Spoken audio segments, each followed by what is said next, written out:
Assalamualaikum warahmatullahi wabarakatuh.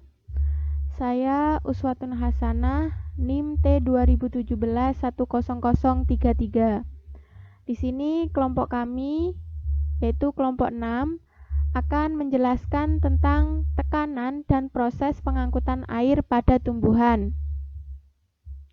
Kelompok kami terdiri dari 6 anggota, yaitu saya sendiri, Uswatun Hasanah, dan teman-teman saya yaitu Firdatul Hasanah, Frisci Windafiriri Agita, Sita Rizdiana, Firda Desilia Amalia, dan Fadlun Najah. Baik, di sini saya akan menjelaskan sedikit tentang peta konsep. Nah, materi kami yaitu tekanan dan proses pengangkutan air pada tumbuhan yang dibagi menjadi dua subbab, yaitu faktor yang mempengaruhi pengangkutan dan mekanisme transport di tingkat sel. Nah, faktor yang mempengaruhi pengangkutan itu dibagi menjadi 3, yaitu kapabilitas batang, daya isap daun, dan tekanan akar.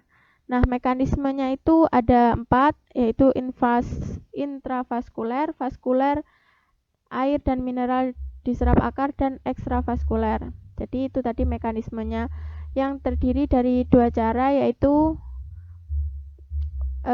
cara pengangkutannya yaitu ekstravaskuler, intransvaskuler yang terjadi di membran plasma. Baik, di sini saya akan menjelaskan mengenai gambaran umum pemperolehan dan transport sumber daya pada tumbuhan. Nah, di sini pada tumbuhan vaskular ini ada 7 tahap ya.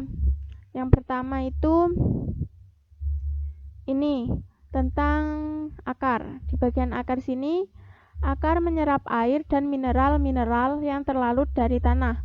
Jadi akar itu menyerap H2O dan mineral yang di bawah mengalir ke atas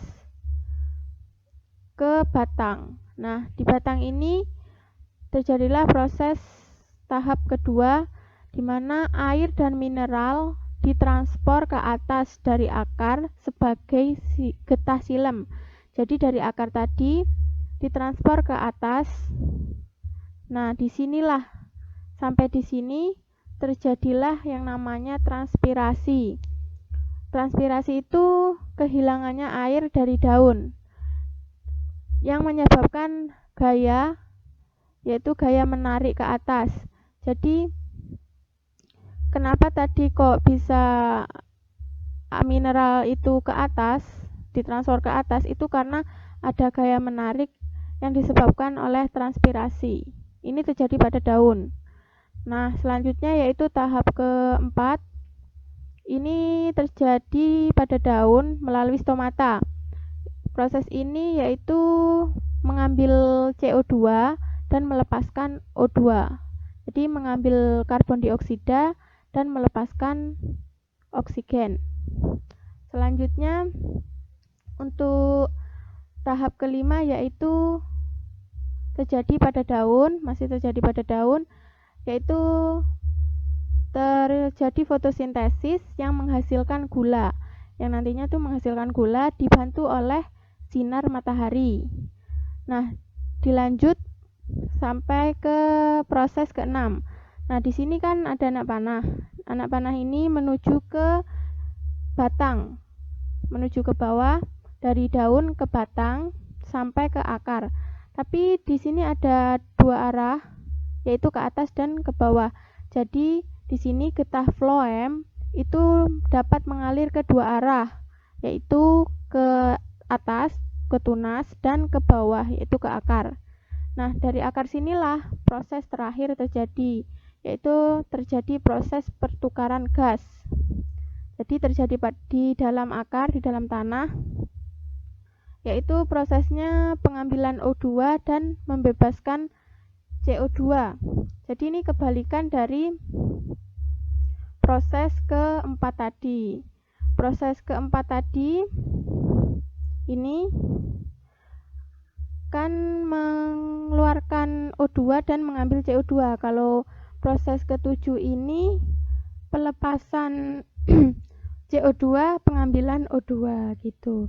Jadi proses-proses tadi merupakan gambaran umum pemperolehan dan transfer sumber daya pada tumbuhan, yaitu pada tumbuhan vaskuler. Baik, itu dari penjelasan saya. Untuk materi selanjutnya akan dijelaskan oleh teman saya. Terima kasih. Di sini saya akan menjelaskan tentang mekanisme transport di tingkat sel. Mekanisme ini terjadi pada membran plasma yang berfungsi sebagai tempat keluar masuknya ion, molekul, serta senyawa dari atau ke dalam sel dengan menggunakan suatu proses tertentu. Pengangkutan ini terdiri dari dua, yaitu pengangkutan pasif dan aktif. Pada pengangkutan pasif, terjadi secara alamiah dengan adanya perbedaan atau gradien konsentrasi, sehingga absorpsi air dan zat terlarut tanpa memerlukan tenaga hasil metabolisme. Contohnya yaitu difusi dan osmosis. Yang kedua yaitu pengangkutan aktif. Pada pengangkutan aktif ini dibantu oleh pompa proton yang menggerakkan substansi dari konsentrasi rendah ke konsentrasi tinggi. Sel harus mengeluarkan metabolisme umumnya dalam bentuk ATP. Contohnya yaitu transport protein. Selanjutnya yaitu mekanisme pengangkutan air dan garam-garam mineral pada tumbuhan. Yang pertama yaitu air dan mineral diserap dari dalam tanah menuju ke sel-sel akar. Pengangkutan ini dilakukan di luar berkas pembuluh. Disebut pengangkutan ekstravaskuler. Yang kedua yaitu air dan mineral diserap oleh akar.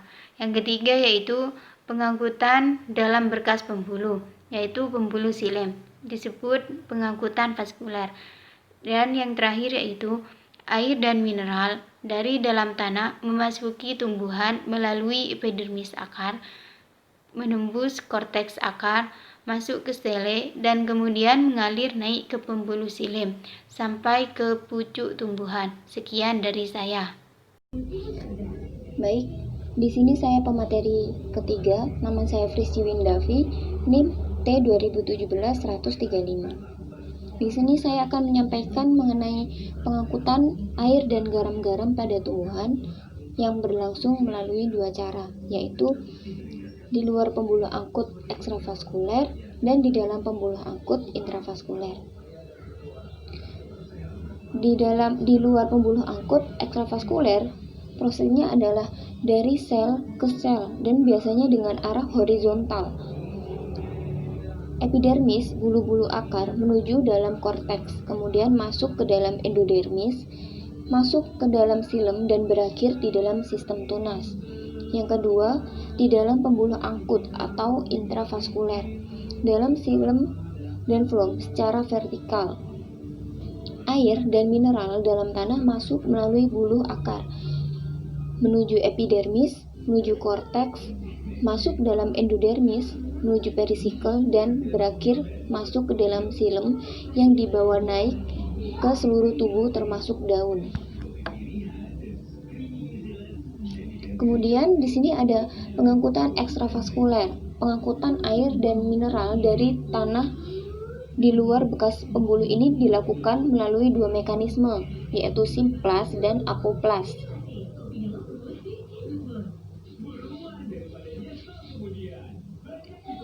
Saya akan menjelaskan yang mengenai simplas.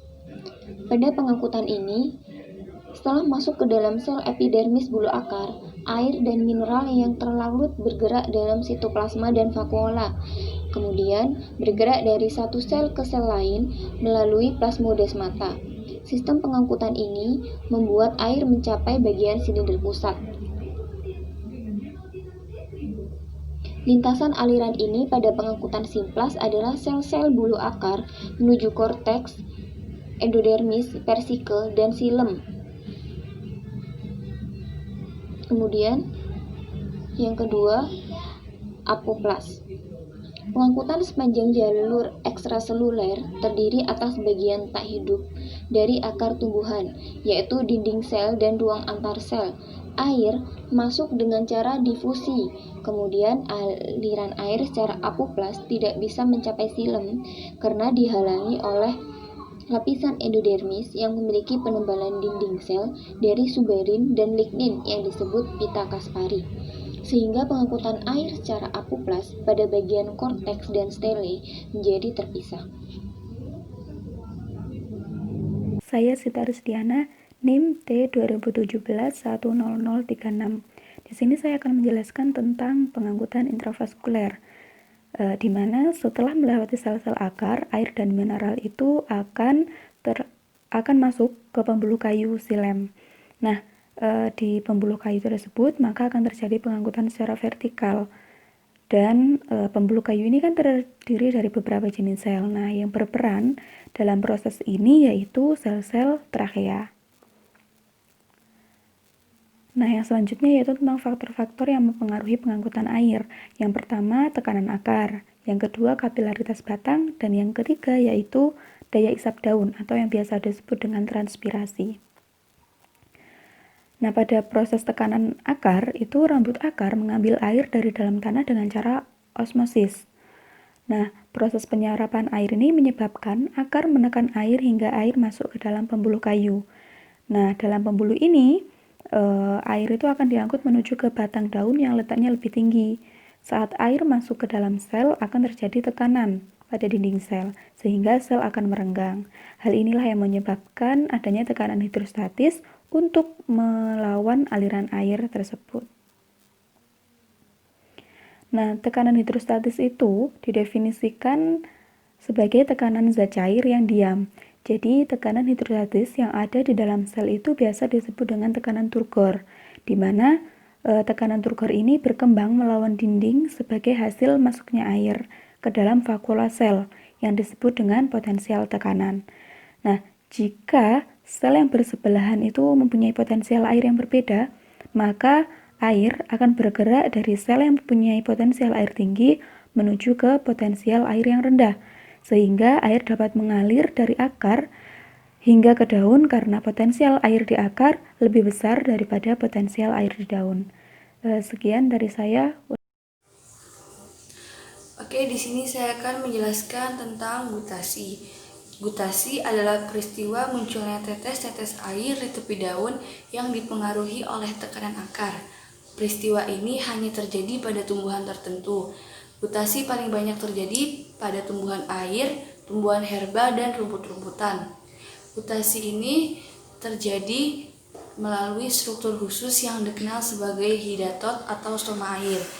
Contoh tumbuhan yang mengalami peristiwa gutasi seperti stroberi, kentang, kubis, dan tomat. Yang kedua, kapilaritas batang. Air yang sudah sampai ke pembuluh kayu batang akan terus naik hingga ke daun. Naiknya air pada pembuluh kayu batang disebabkan oleh adanya kapilaritas batang. Kapilaritas batang ini merupakan interaksi antara permukaan singgung dari suatu bahan cair dan bahan padat, sehingga permukaan cair tersebut berubah bentuk dari datar menjadi agak mengkerut. Kapilaritas ini menyebabkan naiknya cairan ke dalam tabung yang sempit yang terjadi karena zat air tersebut membasahi dinding tabung dengan adanya adesi, lalu tertarik ke atas. Kapilaritas dengan pembuluh kayu ini dapat terjadi karena pembuluh kayu merupakan pembuluh yang sangat halus, berupa pipa-pipa kapiler, sehingga air naik di dalamnya sebagai akibat adanya adesi antara dinding xilem dengan molekul air. Yang ketiga, daya isap daun. Air di dalam daun dapat keluar melalui proses transpirasi atau penguapan. Transpirasi menyebabkan cairan sel pada daun menjadi lebih pekat, sehingga sel daun menyerap air dari pembuluh kayu pada tulang daun. Air yang diambil dari pembuluh kayu daun akar ini digantikan oleh air dari pembuluh kayu batang. Air di pembuluh kayu batang akan digantikan oleh air dari pembuluh kayu akar. Seluruh proses tersebut akhirnya menimbulkan aliran air terus-menerus dari akar sampai ke daun. Tenaga yang ditimbulkan dari proses transpirasi ini disebut daya isap daun. Sekian dari saya. Kita akan belajar dan membahas soal SNR tentang transportasi pada tumbuhan. Suatu hari di sekolah, Nala dan Ria sedang melakukan sebuah eksperimen. Tumbuhan yang dimasukkan ke dalam wadah yang berisi air dan minyak, sehingga terbentuklah dua layar atau lapisan seperti yang ditunjukkan oleh gambar di bawah ini. Mari perhatikan uraian berikut. Apakah kemungkinan hasil observasi yang didapat oleh Nala dan Ria pada hari ketiga? Jawabannya adalah tingkatan air di gelas akan turun. Hal ini disebabkan karena air diserap oleh akar tanaman. Akar tanaman akan menyerap air yang terdapat di dalam wadah. Di dalam sel-sel akar, air harus masuk mulai dari sel-sel epidermis akar, melewati korteks akar, hingga ke jaringan pembuluh silem akar. Pergerakan air ke dalam akar bisa terjadi melalui dua mekanisme, yaitu pertama, secara apoplas. Air masuk melalui ruang-ruang antar sel atau dikenal juga dengan jalur apoplas. Yang kedua yaitu jalur simplas. Air masuk ke dalam sel epidermis akar, kemudian bergerak ke sel-sel di dalam jaringan korteks melalui benang-benang plasmodesmata. Mekanisme ini dikenal dengan jalur simplas. Kedua mekanisme ini bisa sama-sama terjadi selama masih dalam jaringan korteks akar.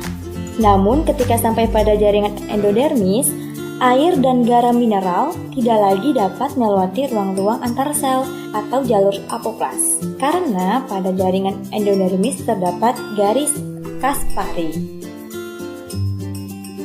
Jawaban yang kedua, untuk apa diperlukan penambahan lapisan minyak pada air tersebut? Hal ini diperlukan karena minyak dapat mencegah air di dalam gelas dari fenomena evaporasi atau penguapan. Assalamualaikum warahmatullahi wabarakatuh. Di sini saya pemateri terakhir. Nama saya Fadlun Naja, NIM 2017-138. Setelah kalian menonton video tersebut, ada beberapa kuis nih yang tentunya wajib kalian jawab. Langsung saja. Pertama yaitu soalnya, daya kapilaritas adalah salah satu proses untuk mengangkut air dari akar ke daun yang dapat terjadi karena A. Air di daun menguap sehingga daun mengambil air ke pembuluh. B. Daun memiliki urat-urat daun yang banyak. Yang C. Terdapat pembuluh-pembuluh kapiler yang bisa menarik air ke daun. Yang D. Adanya tekanan dari akar ke daun. Manakah jawaban yang paling tepat? Ya, benar, C. Terdapat pembuluh-pembuluh kapiler yang bisa menarik air ke daun. Soal yang kedua, terdapat 3 faktor yang dapat mempengaruhi transportasi pada tumbuhan, yaitu daya serap akar, kapilaritas batang, dan daya hisap daun. Dari pernyataan tersebut, benar atau salah? Ya, benar. Yang ketiga, saat air masuk ke dalam sel akan terjadi tekanan pada dinding sel sehingga sel akan meregang. Hal ini menyebabkan timbulnya tekanan hidrostatis untuk melawan aliran air tersebut. Benar atau salah? Ya, benar jawabannya. Yang keempat, translokasi dapat terjadi karena adanya aliran sitoplasma di dalam sel-sel melalui plasmodesmata.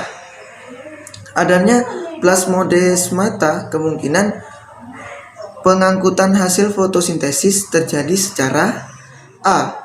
Osmosis, B. Isobarik, dan C. Difusi, dan D. Imbibisi. Manakah jawaban yang paling tepat? Ya, jawabannya C. Difusi.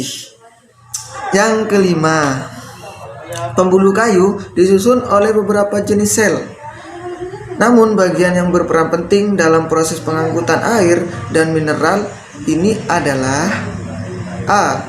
Floem, B. Xilem, dan C. Korteks, dan D. Sel-sel trakea. Manakah jawaban yang paling tepat dari 4 jawaban tersebut? Ya, benar, D. Sel-sel